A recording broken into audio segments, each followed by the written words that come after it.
क्या आप जानते हैं भगवान श्री कृष्ण का मृत्यु कैसे हुआ?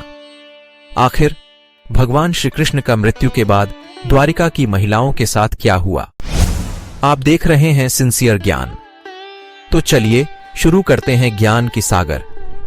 वीडियो में आगे जाने से पहले हमारे चैनल को सब्सक्राइब जरूर करें और कमेंट बॉक्स में जय श्री कृष्ण जरूर लिखें। हम तो सभी ने जानते हैं कि महाभारत का महायुद्ध समाप्त होने के बाद परम पूज्यनीय माता गांधारी ने भगवान श्री कृष्ण को अभिशाप दिया था कि जिस तरह से मेरे कौरव वंश ध्वंस हुआ, ठीक उसी तरह से तुम्हारा यदुवंश भी एक दिन ध्वंस होगा। इस दिन के वाद के बाद यदुवंश का प्रभाव काफी बढ़ता जा रहा था। ऐसे में एक दिन वायु देवता को दूत बनाकर देवताओं ने भगवान श्री कृष्ण के पास भेजा। वायुदेव ने भगवान श्री कृष्ण से कहा कि आपने पृथ्वी पर फैले पाप का अंत करने के लिए अवतार लिया था और अब आपका कार्य पूरा हो गया है। अगर आपकी इच्छा हो तो आप अपने लोक वापस आ जाएं, अथवा आपकी अभी और पृथ्वी पर रहने की इच्छा हो तो आप रह सकते हैं। भगवान श्री कृष्ण ने कहा कि जब तक यदुवंशियों का अंत नहीं हो जाता तब तक पृथ्वी का भार कम नहीं होगा। इसलिए अब मैंने इनके अंत की व्यवस्था कर दी है और अब केवल 7 दिनों के अंदर मैं भूलोक का त्याग कर दूंगा। भगवान श्री कृष्ण के ऐसा कहने के बाद वायुदेव वापस चले गए, लेकिन द्वारिका में अपशकुन के बादल मंडराने लगे। एक दिन सभी यदुवंशी प्रभास क्षेत्र यानी वर्तमान सोमनाथ मंदिर के पास स्थित समुद्र तट पर आए। यहीं यादवों में आपसी विवाद हो गया और वह एक दूसरे की मारने लगे। कुछ ही समय में सभी यदुवंशी काल के काल में समा गए। इस स्थिति को देखकर बलराम जी सागर तट पर बैठ गए।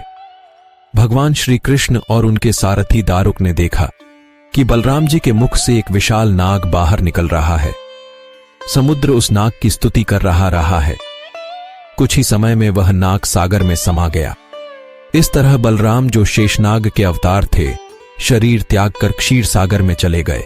सोमनाथ मंदिर से कुछ दूरी पर जहां बलराम जी ने देह त्याग किया था, वहां बलराम जी का एक मंदिर बना हुआ है। बलराम जी की देह त्याग के बाद भगवान श्री कृष्ण ने अपने सारथी से कहा कि अब मेरे भी जाने का समय हो गया है, इसलिए मेन योग में लीन होने जा रहा हूं।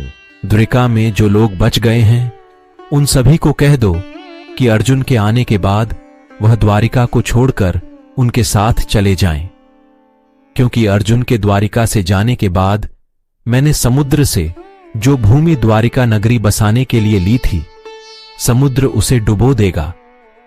उस समय केवल मेरा भवन ही शेष रह जाएगा। इसके बाद श्री कृष्ण योग में लीन गए और जरा नामक शिकारी ने भगवान श्री कृष्ण के पैर को मृग की आंख समझकर दूर से बाण चला दिया। इस बाण के लगते ही भगवान मूर्छित हो गए। जरा ने जब श्री कृष्ण को देखा तो काफी घबरा गया और अपराध बोध से दुखी हो गया। भगवान श्री कृष्ण ने तब जरा को समझाया कि यह तो मेरे विधान से ही रचा हुआ था। मैंने स्वयं ही अपने देह त्याग के लिए इस विधि को चुना था, क्योंकि तुम्हारे पूर्व जन्म का आरण था मुझ पर। जरा पूर्व जन्म में बाली था, जिसका वध भगवान राम ने किया था। जब अर्जुन द्वारिका पधारे और सब हाल जाना, तो यदुवंशियों के शव पहचान कर उनका अंतिम संस्कार किया। श्री कृष्ण के जाने के बाद रुक्मिणी और जाम्बवती ने भी देह त्याग दिया। बलराम जी की पत्नी रेवती ने भी देह त्याग कर दिया।